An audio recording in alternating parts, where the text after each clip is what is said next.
சூப்பர்பான side dish recipe dosa and சப்பாத்திக்கெலாம் சூப்பராக இருக்கும். பட்டாணி மசாலா எப்படி செய்கிறதுன்னு பார்க்கலாமா? இதுக்கு குக்கரில் 1 ஸ்பூன் அளவுக்கு எண்ணெய் விட்டுருக்கேன். பட்டர் கூட ஆட் பண்ணிக்கலாம். இது கூட 1/2 டீஸ்பூன் சீரகம், 2 பிஞ்ச் அளவுக்கு பட்டை லவங்கத்தூள், அப்புறம் கொரகொரப்பாக அடைச்ச வெங்காயம் பொடிசாக கூட அரிஞ்சு போட்டுக்கலாம். ஒரு பெரிய வெங்காயம் எடுத்திருக்கேன்.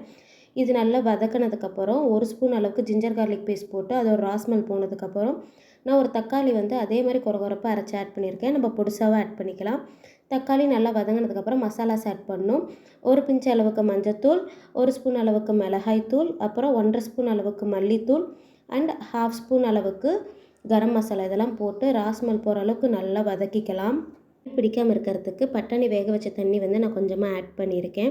அண்ட் இதுக்கு தேவையான அளவுக்கு உப்பு. நான் ஆல்ரெடி பட்டாணி வேக போடுறப்ப தண்ணி உப்பு போட்டிருந்தேன். ஸோ அதனால் உப்பு லைட்டாக மட்டும் ஆட் பண்ணிவிட்டு இது ராஸ்மல் போகிற கொதிக்க விட்டதுக்கப்புறம் வேக வச்ச பட்டாணி ஆட் பண்ணி ஒரு கொதி வந்ததுக்கப்புறம் நான் ஆல்ரெடி உருளைக்கிழங்கையும் வேக வச்சு எடுத்து வச்சுருந்தேன். அதையும் நல்லா மசித்து இதில் சேர்த்துக்கிறேன்.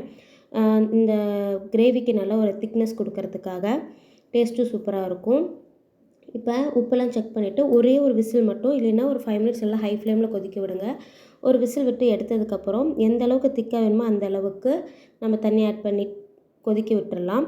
இப்போ ஃபைனலாக கொத்தமல்லி தலையை தூவி எடுத்திங்கன்னா சூப்பரான பட்டாணி மசாலா ரெடி. மறக்காமல் ட்ரை பண்ணி பார்த்துட்டு எப்படி வந்திருக்குன்னு சொல்லுங்கள்.